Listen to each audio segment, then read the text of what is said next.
German 10 hospital, orthopaedic से मुताल्लिक हर मरीज यहाँ शिफायाब।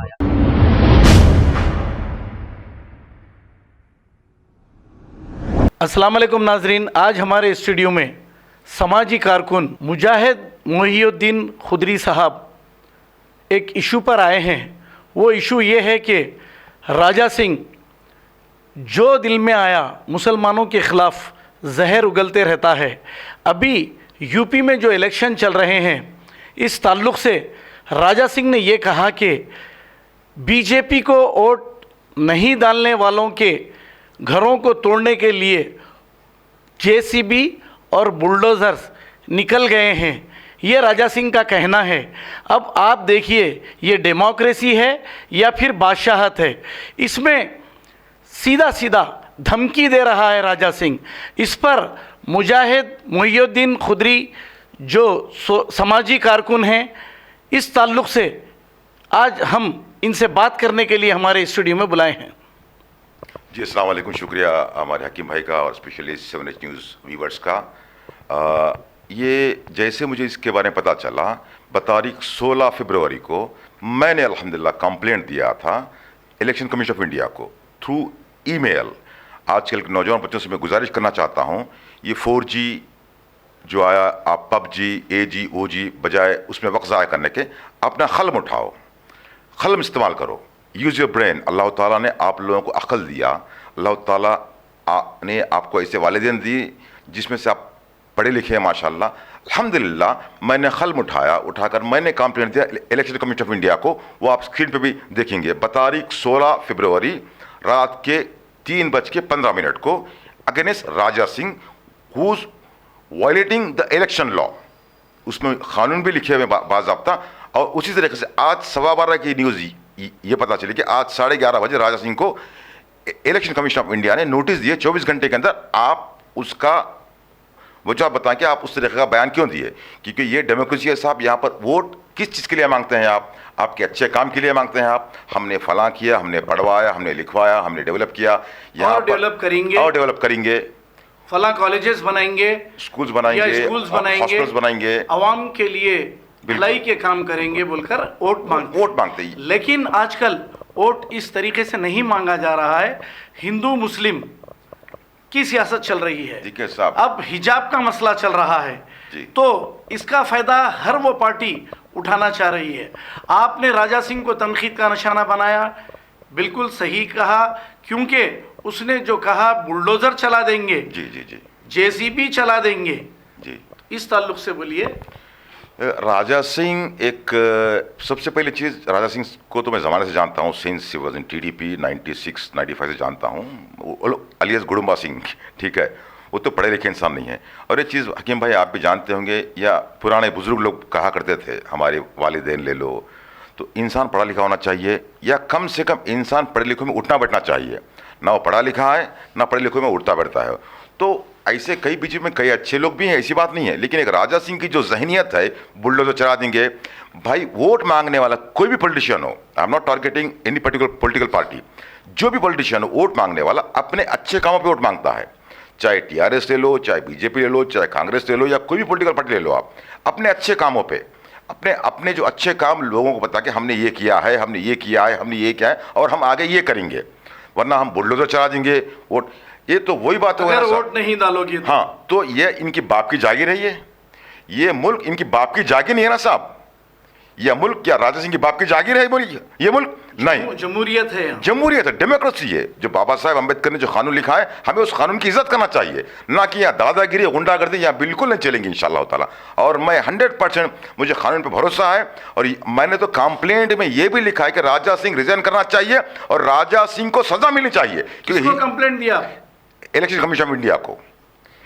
उसमें आपको सारी लिस्ट आपको स्क्रीन पे आप देख सकते हैं। उसमें NHRC है, नेशनल मेरिट कमीशन है, सुप्रीम कोर्ट है और ECI election commission of India है। वहां से मुझे रिप्लाई भी आ गया अल्हम्दुलिल्लाह। आज नोटिस भी पहुंच गया राजा सिंह को। बोल के रिप्लाई आया? Notice has been sent to Raja Singh concern. खैर देखिए, आप नोटिस देने से कुछ होता नहीं, एक्शन लेना पड़ता।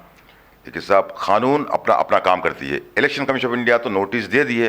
कौन सी तारीख को दिया कंप्लेंट? 16 फरवरी रात के 3:15 बजे साहब। अच्छा। तो आज 17 तारीख है, नॉट इवन 48 आवर्स जी आपको अल्हम्दुलिल्लाह इसका रिजल्ट आ चुका है, अल्लाह का करम है। और मुझे अल्लाह पे आप क्या भरोसा चाह रहे है हो इलेक्शन कमीशन से? कि ऐसे लोगों को तरजीह ना दें, ऐसे लोगों को बढ़ावा ना दें, ऐसे लोग इलेक्शन में कॉन्टेस्ट करने के काबिल ही नहीं होना चाहिए। पहले डिस्क्वालीफाई कर देना चाहिए। Disqualified, they are not qualified for the elections, they are not qualified for the elections. आप किसी को पूछिए, आप साहब किसी को पूछिए, आप इस तरीके की बात करने वाला, इस तरीके की ज़हनियत रखने वाले लोग क्या सियासत में आगे बढ़ सकते हैं? आवाम की भलाई कर सकते हैं? नहीं, लेकिन आप आवाम को भी मैसेज दीजिए कि इस तरीके के लोगों को वोट देना चाहिए, या फिर कुछ पार्टियां बगैर मैनिफेस्टो के हिंदू मुस्लिम की बात करते हैं, ऐसे भी लोगों को वोट देना चाहिए या नहीं देना चाहिए, ये बात करिए। देखिए साहब, सबसे पहली चीज़ मेरा मानना एक ही है, वोट अल्लाह के नाम पे नहीं मांगते, वोट भगवान के नाम पे नहीं मांगते, वोट ईश्वर के नाम पे नहीं मांगते, वो भीख मांगते हैं। डेवलपमेंट के नाम पे मांगना चाहिए, उसे भीख कहते हैं मेरी नज़र में। यस। अगर आप वोट मांगते हैं तो आप अपने डेवलपमेंट के बारे में मांगिए। हमने 5 साल में ये काम किए और आने वाले 5 साल में ये काम करेंगे। डेवलपमेंट के बारे में आप वोट मांगना चाहिए। नो डाउट, मैं राज रेड्डी साहब की जो राज रेड्डी साहब जब थे उस टाइम पे एक स्कीम आई थी, आरोग्यश्री। कौन? राजशेखर रेड्डी साहब जी। जब मुत्तहिदा आंध्र प्रदेश था, डॉक्टर राजशेखर रेड्डी वैएसआर, उस दौर में एक स्कीम आई थी, आपको पता होगा, आरोग्यश्री। आरोग्यश्री में आज भी कई पेशेंट्स हैं जिसका फायदा उठा रहे हैं आज भी। क्या आप कांग्रेस से ताल्लुक रखते हैं? नहीं साहब, कोई पॉलिटिकल पार्टी से मेरा ताल्लुक नहीं है। मेरा कहने का मतलब ये है, मैं हर पार्टी को क्रिटिसाइज करते हैं, जो गलत करते हैं, जो गलत करते हैं, अच्छा करते हैं उनको अप्रिशिएट करते हैं, नो डाउट। जो लोग अच्छा करते हैं बेशक उनकी हम तारीफ करते हैं, जो गलत करते हैं उनकी तनकीद करना जरूरी है, क्रिटिसाइज करना लाजिम है, क्योंकि हम डेमोक्रेटिक कंट्री में हैं। अभी सामने वाला सुधरेगा, वरना क्रिटिसाइज कोई नहीं करेगा, तनकीद नहीं करेगा तो वो सुधरेगा भी नहीं। डिक्टेटरशिप, वो बन जाएगा डिक्टेटर। मैं बुलडोजर चला दूंगा, वो क्या इनकी बाप की जाकर है। अब मुझे ये डाउट है कि ये बुलडोजर जेसीबी कहाँ से गए, राजा सिंह साहब ने योगी साहब को कितने बुलडोजर भेजे हैं, ये सारे सवाल मैंने किए हैं और इंशाल्लाह मुझे जवाब भी आएगा। होना चाहिए, बिल्कुल होना चाहिए। बुलडोजर कहाँ से गए सब आकर बुलडोजर्स? हैदराबाद से कितने गए, करीमनगर से कितने गए, क्योंकि करीमनगर में भी इनका एक बंडी वाला है, वहां से कितने रिक्शा कोई भी है ना, बंडी संजय, रिक्शा संजय, सॉरी वही बंडी संजय बोल दिया, बंडी है, बंडी संजय साहब के पास से कितने गए, राजा सिंह साहब के पास से कितने बुलडोजर्स गए, इसकी पूरी डिटेल रिपोर्ट चाहिए हमें, तब भी जाके ये लोग इलेक्शन में क्वालिफाई हो सकते हैं, वरना they are not qualified for the election. मैं तो रिक्वेस्ट किया है NHRC से, ECI से, सुप्रीम कोर्ट से कि ऐसे लोगों को डिस्क्वालीफाई करें, फौरन इनसे रिजिग्नेशन ले और उनको जेल भेजें। ये जमहूरी हक है हमारा। कौन करे अब ये? जी साहब, मैं ये करेगा कौन अब? Election commission of India and supreme court, उस पर तो भरोसा है ना साहब अपने को, सुप्रीम कोर्ट पर तो भरोसा है। हाँ चलो, आज हुकूमत उनकी होंगी, हुकूमत बदलने आपको टाइम ही लगता ना साहब। नहीं, हुकूमत किसी की भी रहो, जज या सुप्रीम कोर्ट का जज हो या हाई कोर्ट का हो, या वो तो इंसाफ करना चाहिए। बिल्कुल हुकूमतें किसी की भी रहो, हुकूमत आते रहेंगी जाते रहेंगी, पार्टियां बनते रहेंगी जाते रहेंगी, लेकिन देश रहना चाहिए। वही है मेरा मकसद एक ही है साहब कि ऐसे लोगों को तरजीह ना दें, ऐसे लोगों को वोट भी ना दें। मेरी अदबन गुजारिश है लोगों से, ऐसे लोगों को वोट भी ना दें आप लोग। मेरी आवाम से अदबन गुजारिश है, मेरे हिंदू भाइयों से, हिंदू बहनों से, मुस्लिम भाइयों से, मुस्लिम चेहरे पे दाढ़ी, सर पे टोपी देखकर वोट ना दें आप, और माथे पे तिलक देख के आप वोट ना दें, आप काम को देख के वोट दें आप। मेरी आपसे, आप लोगों से अदबन विनती है, अदबन गुजारिश है, हाथ जोड़कर मैं आपसे विनती करता हूं कि आप काम को देखकर वोट दें। आप जज्बाती बातों में आकर भी वोट ना दें। नेवर डेवलपमेंट पे आपको सिर्फ और सिर्फ डेवलपमेंट पे ही वोट मिलना चाहिए। चाहे कोई भी, अगर मैं भी करके कॉन्टेस्ट करूंगा, आप भी कॉन्टेस्ट करेंगे, सिर्फ और सिर्फ डेवलपमेंट के बारे में, ना ही मेरे कपड़े देखकर आप वोट दें। बकौल मोदी साहब के जब बंगाल में इलेक्शन था तो अपने आप को रविंद्रनाथ ठाकुर बन गए। आपको कुछ आइडिया है कि ये 8 साल की दौरे हुकूमत में मोदी साहब कितने कॉलेजेस बनाए और कितने स्कूल्स बनाए? जहाँ तक मेरा अंदाजा साहब, मोदी साहब का एक सपना था उनका, जो उनको कपड़े पहनने का शौक था, उनको कॉलेज का शौक तो नहीं था उनको, ना वो पढ़े भी नहीं, वो खुद बोले कि 7वीं या 5वीं 8वीं पढ़ लिया बोल के। वो शायद उन्होंने 8 साल में मोर देन 80,000 कपड़े पहने। वो मुझे इसकी बात ये तो मैं लिख के दे सकता हूँ, लेकिन ना कोई कॉलेज बना, कुछ नहीं पूछती। देखिए साहब, आवाम पूछ रहे हैं साहब, कई लोग पूछ रहे हैं, ऐसी बात नहीं है, कई लोग पूछ रहे हैं। बियॉन्ड द स्क्रीन पूछ रहे हैं, कुछ लोग ऑफ द रिकॉर्ड्स पूछ रहे हैं, कुछ लोग ऑन द रिकॉर्ड्स पूछ रहे हैं, लेकिन कुछ लोग मेरे से बेबाक होते हैं। मैं तो ओपन पूछा अल्हम्दुलिल्लाह बोल के। मैं तो ये भी कोरोना के इश्यू को भी मैं अभी आगे बढ़ाने वाला हूँ। जो 2017 में मोदी साहब ने, मोदी हुकूमत ने जो कोरोना के जो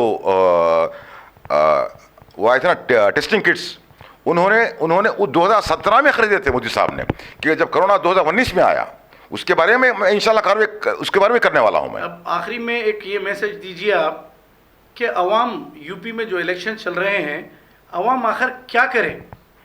अवाम सच का साथ दें। मैं कोई पॉलिटिकल पार्टी की तारीफ नहीं करूंगा, कोई पॉलिटिकल पार्टी को वोट डालो बोलूंगा, वो क्योंकि सबसे पहली चीज़ वो यूपी है, हम हैं तेलंगाना में, ठीक है। अवाम सच का साथ दें, हक का साथ दें, और अवाम डेवलपमेंट पे वोट देना चाहिए, ना कि धर्म देख के, टोपी वाला देख के, दाढ़ी वाला देख के, तिलक देख के वोट ना दें।